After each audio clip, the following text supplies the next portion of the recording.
thought in terms of, we've got 45 minutes for the session, and in terms of we've got, I suppose, looking at the group, we've got a smallish group, but so that's an interesting group, if you like. So perhaps it's, well, and the format of the session is, I think, to sort of open up to questions. And I think we'll probably be, what would be helpful to do, Joe's got a hand up there, is to put people to put their hands up, and I'll try and sort of keep an eye on who's got hands up and for questions. And as we've got sort of, well, there's myself, who's an associate director, Rob, who's a clinical director, Chris, I think you're I'm not sure if you're on, Chris, as the director or associate director responsible for care. So there's quite a lot of us who potentially would be in the director, and less people who are in the audience, if you like, at the moment. So I'm going to hand over to Joe. I think he's got some just housekeeping stuff as well. Thanks, Richard. Yeah. Chris has just put in, I've had a conversation with Chris this morning because he signed up to it, but kind of as said, he's, you know, well, as he describes himself on there, he's a punter. But just to let people know that I will be recording, for those of you who've been to the sessions, you'll know, I am just recording this session for people who aren't able to join. So just to kind of say to people, if you want your cameras on or off, absolutely up to you. Because of the style of session, I guess it'd be quite nice to have cameras on, but that's up to you. But the recording then will be shared, as will all of our others. It'll go onto our website, so to share with people who haven't been able to join this week. So I just wanted to highlight that, really. And also, Richard, just whilst I am speaking, we have had quite a number of people register for this, but the pattern seems to have been that not everybody has managed to make all of the sessions that they've registered for. So, and also some might just join a little bit later. So just to kind of highlight that as well. So shall I just, in terms of start, I might just start just to say, so perhaps just do the introductions. I think the panel, if you like, is Richard, myself, and Rob. And rather than, I'm not going to go around and ask everybody to introduce themselves, but it may be, if people have questions or comments, just to say that, just to say who they are and where they work. I think I know everybody on the call, but I think just in terms of for everybody else's purpose. So I'll introduce myself first. So I'm Richard Bulmer. I'm Associate Director for Planned and Scheduled Care, so I've worked in the Trust for 17 years in various different roles, and my role is actually changing in a temporary basis from the 2nd of November. I'm moving across to be to do the role of head of. It's actually that my job title is also changing. To become head of service for the, so my job title would be changing anyway to head of service for planned and scheduled care, but I'll be working in the acute and emergency care network for the next 4 months, which is covering Debbie Hon, who has retired or is next week. So my role's changing in the organisation. So that's my introduction. Richard, do you want to just say who you are? Yeah, I'm Richard Mills. I'm one of the, I'm now the longest serving non-exec on the board, and I'm the vice chair. And I've got been in the trust now for 6 years. So I've been through quite a lot of the issues that the trust's been subject to in the last few years. So I'm really looking forward to engaging with you. I'm very happy for you to ask me questions on anything. Because I will give you an honest and as transparent an answer as I can give you, which might sometimes raise issues which I think we might want to talk further about. But this is my 3rd session of the day, and I've got 2 more, so I'm really going for it today. And some of you, a number of you have been on the sessions I've been on already, and I think there have been some interesting differences between the 2 sessions I've been on, which was the community and then the transformation project. So I've been reflecting on those and what they mean for the organisation. So please, ask any questions, be as honest and as provocative as you want, as far as I'm concerned, because that's the value of this, I think. Thanks for that. That. All of that stuff, Rich, I think is right. Let's all try and stick to all of those principles you said there. Rob? Hello. I've met quite a few people on this call before. I'm Rob Verity. I'm one of the consultant psychiatrists. I've been with the Trust just less than 2 years, but in March of this year, I kind of took over as one of the clinical directors, and I work in the acute and emergency care network. I'm also, as you can tell, I'm in the Michael Carlisle Centre in the office at the moment, so we might get a poor connection at times in my office because I'm surrounded by big, thick concrete walls, and the internet doesn't really like. I'll try and answer any questions that you've got. So welcome everyone. Thanks for the introductions, Rob and Richard. So has anyone got any starters for 10? Chris? Yes, hi Richard. I thought I'd get in quickly. Really simple question. It was prompted by Mike Potts in the last session around transformation programs. And the question is this: are we doing too much? And when you answer yes, the second answer is, so what stops and when? I'm going to answer that. Go on. I'll answer that, Richard. First off. Yes, we are doing too much because we're a relatively small organisation and we're trying to do a multiplicity of things. Or shall I say, it appears we're doing too much. I think the issue is, as I just was saying in the pre-discussion, I think we're making huge operational strides in terms of what we've been doing in the last year or so. We have genuinely trying to learn lessons. We've had a lot of new people coming in at senior levels with outside experience. So I think we're making big strides there. I think our issue is that our strategy, I don't personally feel, and this is something we're going to have a full discussion about, but I think our strategic direction is unclear now in some key areas. I think a lot has changed with COVID. The environment around us is changing rapidly. The financial position is getting tighter. And we've got big schemes and big ambitious ideas. And I think the issue is I don't want to give up on any of those. But I think we've really got to think about how they interlink, how we deliver them, and whether we can actually do our best on all of them. So I don't think it's about saying what we drop. And we know there are some must-dos. You know, we have to do something about our acute wards. You know, that's been our strategy, but the project is now more complex than it was.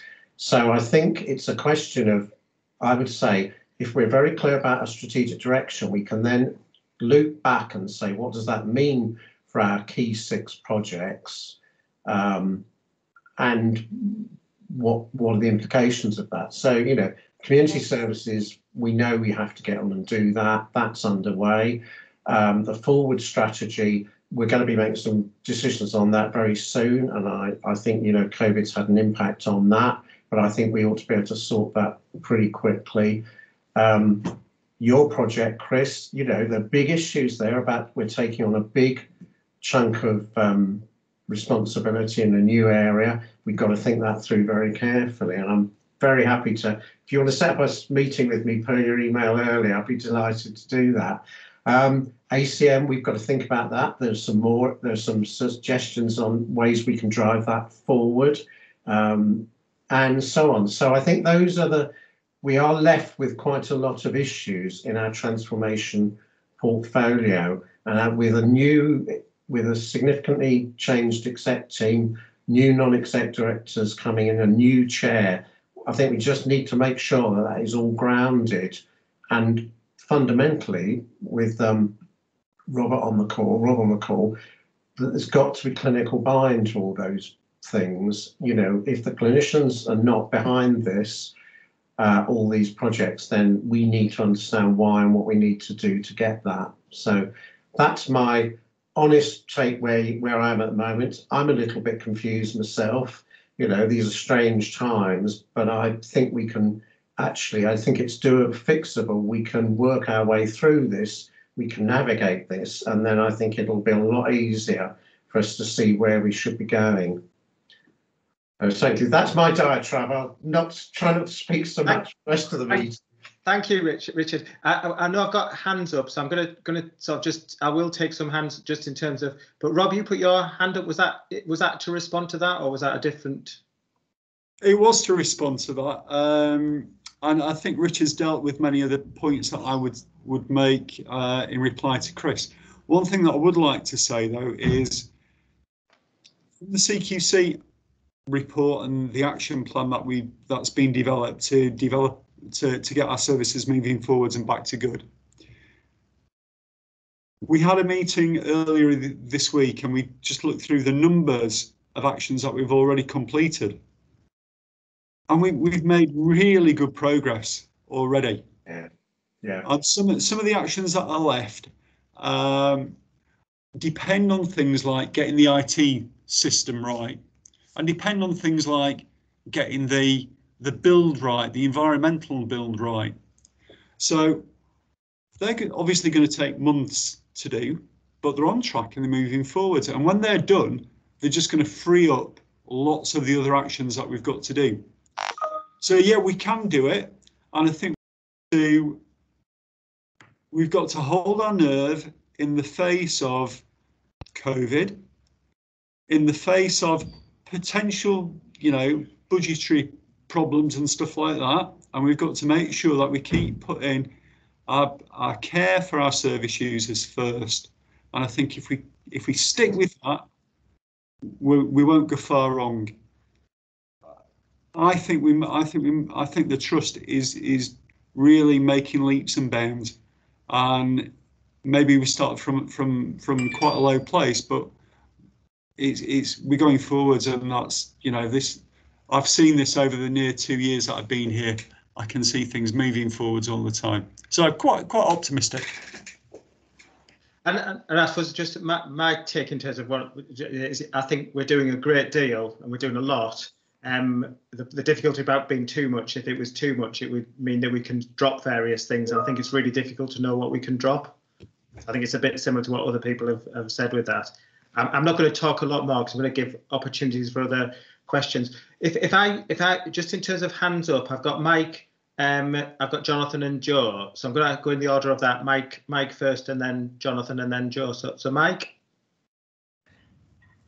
I suppose mine was about... Mike, sorry, could you just say who you are, just because not everybody will know who you are? A few people might know because I've gone for it today as well, and I've been in the same group as everyone else. But I'm Mike, one of the consultants at South Recovery. So my question was about how the directors are linking to clinical staff, because that's something that came up as part of the CQC. And in COVID times, we do feel quite isolated. I see the same 3 doctors over and over and over again. And I'm just conscious that I tend to see people when there's a problem, an argument, or something that needs solving rather than routinely. So I suppose I'm just wondering what the strategy is to link with clinical staff, because we keep hearing that the culture's changing. So I just want a bit more detail about that, really, I suppose. Can I go first with that one, Mike? So I suppose it's, and I recognise a lot of what you're saying there, so I suppose I'm talking from myself as a director, which is, and obviously I'm not an executive director, and so I suppose is that sort of, do I see enough of you? And I don't think I do see enough of you, Mike, and I'd like to see more of you in terms of in my role and your consultant counterparts. I think there's various structural things we can do about how we use some of our space better, where we can sort of where we can have better conversations and we feel as though we're talking to one another better and differently. I think we had an attempt earlier in the year to do this community of services just as COVID came out. I don't think it worked out, but I think there was some real potential there about having a different space to talk to one another, because I really value when I come to see you at the quarterly reviews, or we have them virtually, and it feels as though that's not enough. But I'm really up for sort of trying to think of different ways of spending more time with consultant and clinician colleagues. And I think I found it really difficult with COVID in terms of not being able to get out enough. I find it, I suppose, back to that other question that Chris said earlier, about are we doing too much? One of the challenges is we, and I think it was a challenge about how we organise ourselves, but we get stuck in back-to-back meetings. I don't think always the meetings and the time we're spending is very effective. I think it'd be much better sometimes to spend time, meeting with different teams, spending time in team bases. So I think there's I've lost track of what the question was about, apart from how are directors better spending time with service users. But that was with service users and with with staff. I think there is something about we need to think how we can work better with that. I can see Richard's hands up and Rob's hands. Richard's got a proper hand up and Rob's got a virtual hand up. I saw Richard's hand first. Right, it's because I was going to try and answer the question from a board perspective. I mean, I think first thing to say, obviously in the current climate, especially for us as non-exec directors, we're not visiting anywhere in person. I haven't been into the office. I've only been to the offices once since March. So the engagement that we would like is a real challenge. We're doing as much as we can though on Teams. We're doing these virtual visits. And I think, now it's clear that COVID and the current restrictions are going to go on for a number of months longer. And I personally are going to go on well into next year, whatever the government might hope. We need to think about how we're getting more richness into that. Now, I know that I obviously can't speak for the exec directors or the chief exec, but certainly there's been a lot of work done by Jan, the chief exec, in the last few months about focusing the agendas, focusing the roles of the exec directors. And as you'll know, there have been quite a few changes and there'll probably be more to come. So I think the roles of directors may be more focused, which should allow more engagement appropriately. But I do think, particularly with clinical stuff, as I said earlier, I think there is an issue about how we keep engagement going when you're A, having to work differently, B, under significant pressure, which is likely to get worse. So I think that the clinical engagement issue is something that needs to be taken seriously. And I think if you feel you're not getting, you're not seeing enough, you're not getting your voice heard enough, then for goodness sake, push back up and push us to find ways of doing that, because I think we need to understand how you're managing and coping in the current situation and learn from that, because there is a lot of positive learning to be done. People, what I'm seeing is teams are definitely finding ways of managing and coping, but they're probably doing a lot of it individually as teams rather than collectively. Thanks, Richard. Mike, I'm going to get you to come back on that as well, just in terms of your thoughts on our answers. So I'm not just going to leave it there, but just before I do that, yeah, and any ideas maybe as well. But can I pass on to Rob? Yeah, just struggling with the. Can you hear me? Because I was just struggling with the mute button there. I think Mike makes a very valid point, and since COVID, we have had more restrictions on meetings. I'm going to look at this purely from a consultant doctor point of view, if that's okay, and then maybe broaden it out at the end. But previously, we were very lucky in the doctors.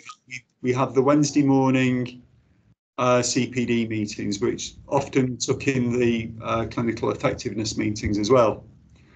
And they would be a point where, Mike Hunter would be there as the med director. Certainly Jonathan Mitchell would be there, and I would attend as well. So that they were places where informal communication could take place. You could grab somebody. Oh, can I just have a quick word? And since March, that's gone. We haven't been able to do that, and that was a big support network for doctors and for consultants. Also, things like the medical staff committee, it's gone virtual as well. So that was another another point where people had some contact that's been taken away by the COVID pandemic. We have put in the weekly doctor's call. Now, on that doctor's call, there's either Dr. Hunter, Dr. Crimlisk, John Mitchell often attends. I chaired it on Wednesday. So we try to put these things back in, but it's not. It doesn't replace the face-to-face contact and just being able to have a word with somebody and make your feelings known and get some feedback. And I can totally appreciate what Mike's saying. With regard getting out to, going to see different colleagues and seeing the directors, I think as Richard Mills and Richard have kind of pointed out, again, we've been limited by COVID. Perhaps we do need to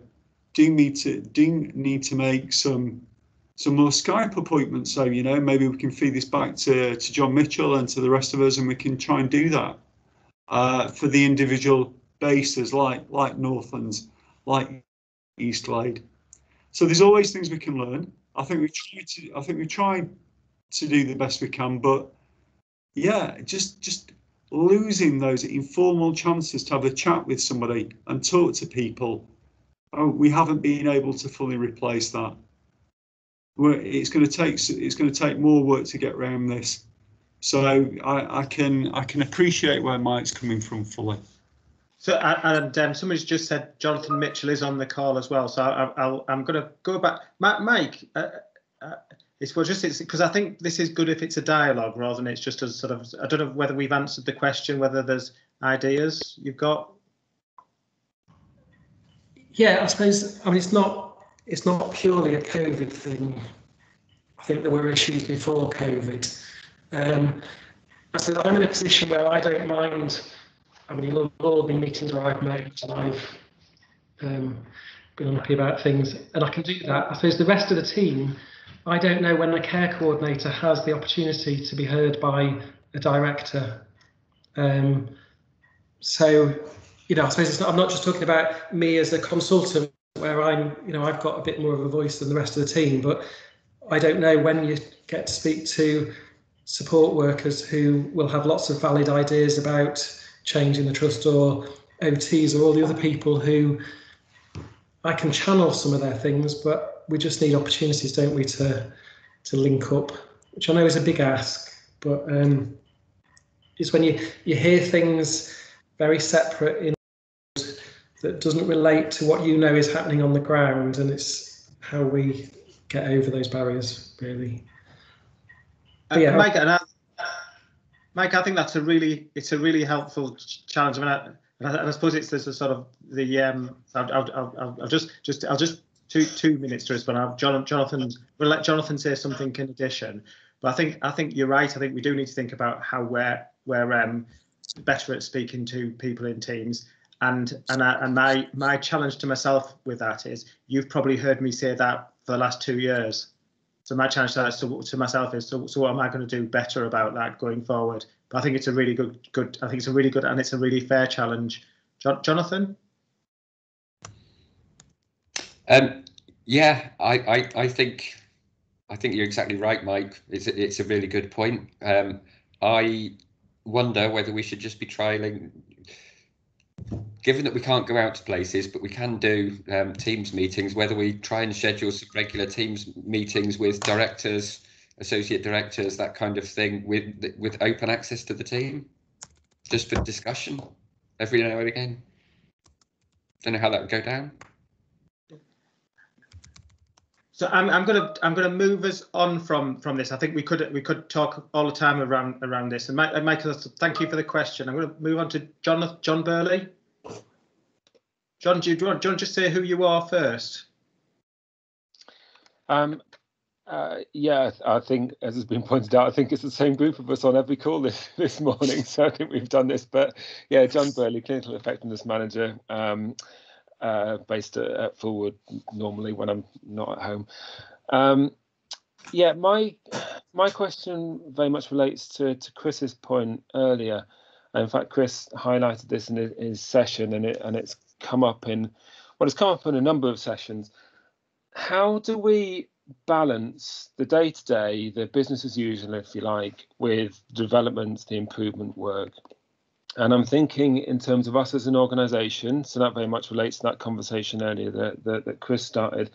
I'm also thinking in terms of services. How do we have the space there for services to actually be able to concentrate on the day-to-day and have space for development work? And I'm thinking in terms of the individuals. So, for example, it was noted in sessions earlier this week in the big conversation of staff not having the opportunity or feeling they've got the time to take part in the big conversation work. You know, it's always going to be a challenge. I just wanted some views on how we can kind of try and address that challenge going forward.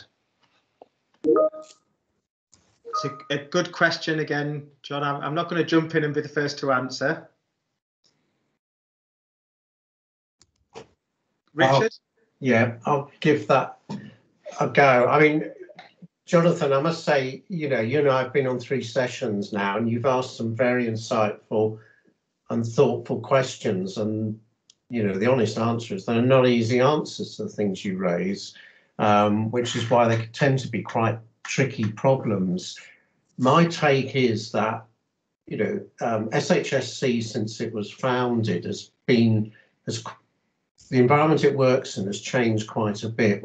You originally had a very close relationship with the local authority. That's part of our title. We barely do social care now, even though it's still in our title.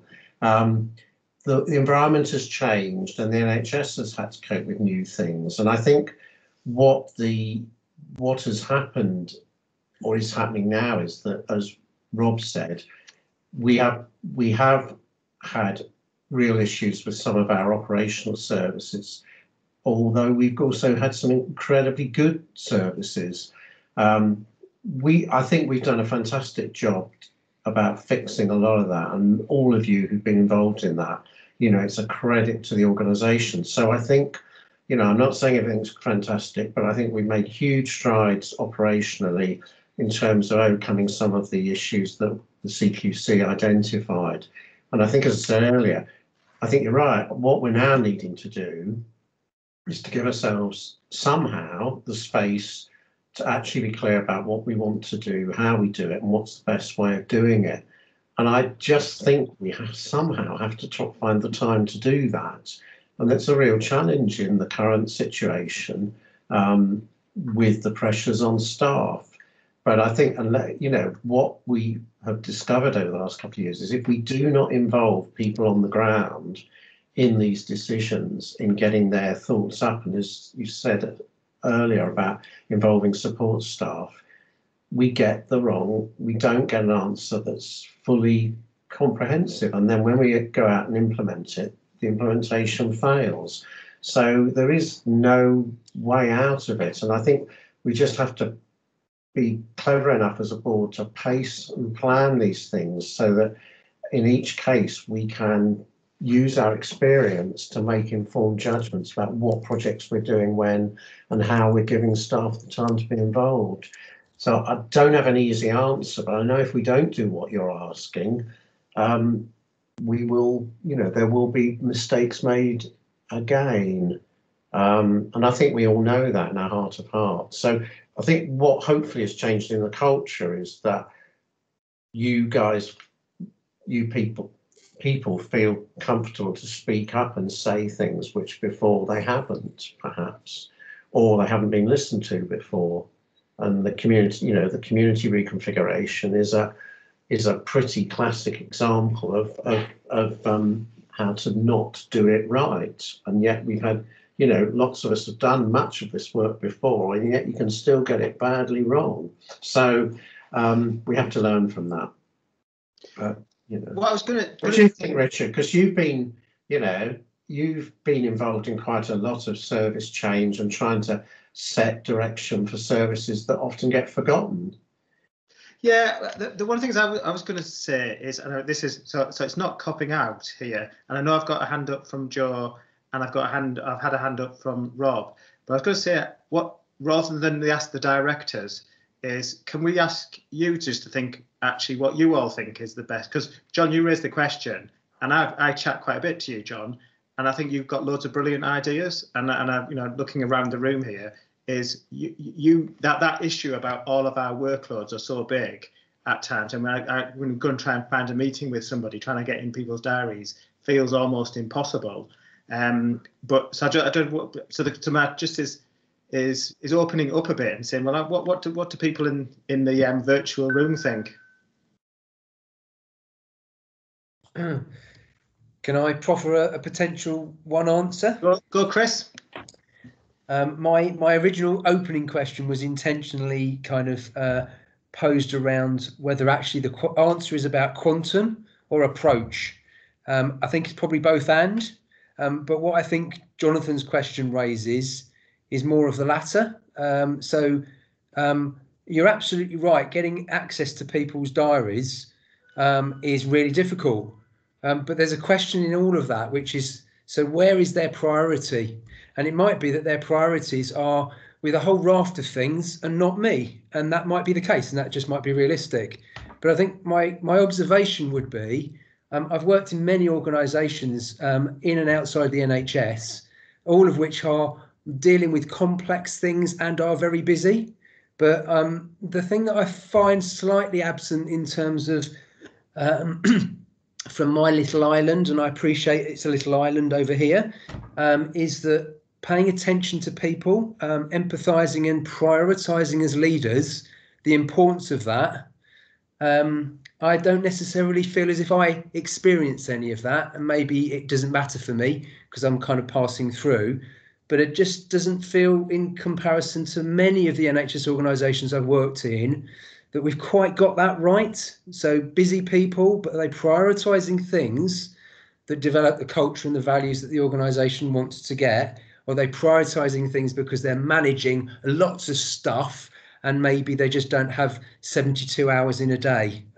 But thoughts, no real wisdom or insights, but just you asked for thoughts and they were mine. No, that's great, Chris. And Jo's got a hand up and a hand up. And so I think she wants to say something about this as well as come back in a bit. And I'll definitely allow both those things to happen, Jo. So over to you in terms of that response. Yeah, sorry, I've got a list now. I've been, because my hand's been up, so I've got a list of all different. But yeah, I think reflecting back though on what people have said, I think a lot of this all ties up, doesn't it, really? And I wrote down straight away when Chris asked that question at the beginning, is it that we're doing too much? Which I don't think it is. I think it's great that we're ambitious. I think we need to change. Clearly, we need to change. We've got CQC telling us we need, so we know that. But or is it about stretching what we've got too thinly? And for me, it's perhaps more. And we've talked about this in other things earlier on today about, and this links to what John was just saying now. I think as well is we've got the resource that we've got. We've got some brilliantly skilled people, obviously. But when we look, perhaps if we compare ourselves to maybe kind of other organisations, it feels like we stretch ourselves very thinly. So we've got the ambition, we've got what we want to do, but it's how do we actually enable that to happen? And I'm coming into my QI speak in terms of we've got the will, we've got the ideas, but actually how do we execute some of those things? And I think some of the things like that I say, sorry, I'm looking at my notes of things that have been whizzing through my head. But linking to what John was saying, one of the things that I'd got down was about leaders kind of encouraging and enabling people to invest in quality improvement. So, for example, I mean, Richard has pointed out that he's been to a few things today and similar faces. I've obviously been going to them throughout the week, and I think that has been a similar pattern. Another pattern, a lot of people have registered that haven't come along for whatever reason, and we'll evaluate some of that. But I wonder, is it because people feel that they're too busy? I know I've had some quite senior people sort of talking about priorities, and so you kind of wonder in terms of how do you prioritise? How do leaders prioritise? And I'm using that term because of the forum that we're in, and therefore what impression does that give to other people? And I suppose so it all kind of links back to what my original question really was about. How can we how can we kind of set the standard? So, for example, I know within my team, I will say things and then I think, oh gosh, I just don't practice what I preach. And they're, you know, they're on the call, they're probably nodding now. And I know there's certain things I need to change in terms of, I'm trying to promote something. Well-being might be one of the things, for example, and I'm rubbish at doing it myself. So actually, if I'm not doing it, the team are probably thinking, well, if she's working all hours, I should be working all hours. And that's not right, you know. And so we do follow our leaders. And I think things such as this week, if it's not prioritised by loads of people, then I wonder where it sits. And inevitably, we have to kind of be enabled to then encourage and make things better. Sorry, this is a very waffle of all my things written down, trying to be relatively concise. Joe, I was going to let you come back again because you had your hand up for a bit and you were really patient. So I'm pause there for a minute. I'm going to ask Lee to come in. Hi, yeah, just pick it again. Lots of thoughts, but not particularly formed thoughts. I think, just from my observation, having worked in this trust for about 3 years now, and I've been surprised at how hard my job is in terms of the amount of resilience and perseverance in letdowns, in spent effort that doesn't go anywhere, and I'm surprised at just how challenging it is to get teams to have the time to work solutions up that they want to implement, because I'm a firm believer that those that receive care and those that deliver care are the best place to improve it. And I'd say that as the QI team, we've got the skills and capabilities to support those teams to do that. And where we're working with teams and those conditions are enabled, the outcomes are amazing. And when you look at the staff survey and the key domains which are really important about shared objectives, shared aims, feeling that you've got an influence on your work, this whole approach ticks loads of those things. But I'm just really I was surprised at just how challenging it is to get this kind of methodology going within the teams, and I don't think there's an easy answer. A lot of the work that I do is on inpatient wards, and that has been, I'd say it's a labour of love in many regards, because they're a privilege to work with, and they're such a hard working team, but in terms of the conditions which have been created on those environments, for this kind of approach, which we know works, is just so difficult to get going. And just one example is, I can go to a ward and the team have the answers to lots of the things that we want to try and improve. We've come up with the answers in that hour, and then the next week the meeting will get cancelled because of various pressures, and then the next meeting the same people won't be on shift, and then the next meeting a different group of people. So those brilliant ideas which would have solved some real tricky challenges if we progressed just languish, and it's really frustrating to see lots of the solutions there but not progressing. Thanks, Leah. And Liz? Hi, I'm Liz. I'm a contracts and bid manager at the Trust. I've been here just over a year, and really to echo what you were saying, Lee, I see a lot of waste going on in the Trust, and there's a lot of busyness and different priorities, but there is a lot of waste as well. And I think we're doing a lot of things that's causing problems rather than solving problems. So I think that, are we doing things that add value, or are we just doing things that create barriers? So for example, in the tenders that I work on, it's really difficult to get decisions made and buy-in and things like that. And we might have 6 or 7 people working on a bid around the business, and then the bid gets cancelled at the last minute potentially, and that work is wasted. So I think there's something about the wasted work that we're doing. I think, to pick up on Joe's point around role modelling, I think that there's a lot of maybe senior people in the Trust that don't role model, and picking up on an earlier session about communication. A lot of the communication I hear isn't formal. whispers and corridors in Fulwood, and if you're walking past a room, you tend to find stuff out. And also, I feel that our team, so the contracting team, over a number of years has been really disempowered. So all the sessions this week, we've said, you know, please get involved. And we just keep hearing, that's not for me, that's not for my grade, that's not for my role. And it's about how, getting onto Lee's point around you're at the coalface, you have the answers, please come and help us, you know, work through some of the problems. So yeah, that's just my reflections today. Thanks. Just say thank you so much for all the sort of openness with the discussions here, because it really feels people have been, you know, really sort of just really transparent with it. One of the things, my things about our management and how we struggle with things is timekeeping and meetings that go over. So I'm going to keep us to, that's my segue into saying we're going to finish in 2 minutes time, which is going to feel too early because we've got lots of hands up and people who want to make additional comments. I'm going to give Gurka a comment, and then Rob, if we've got chance, Rob, in terms of the final comment on this one, I think that'll probably take us to the end of the 45 minutes. So Gurka. Thank you, Richard. Yeah, first of all, I'd like to start with, you know, I'm sitting here in a room like many have acknowledged. We've been on several meetings today. But, you know, I'm sitting here with a slight nervousness because there is a hierarchy, you know, it's very present to everybody.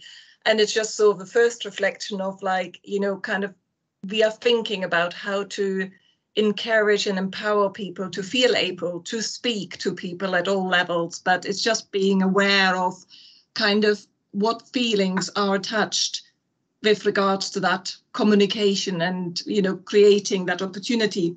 But also to really what I wanted to say. So I started with the Trust just over a year. I'm on a secondment now, my second year of secondment. And I'm really, really excited to work with the quality improvement team.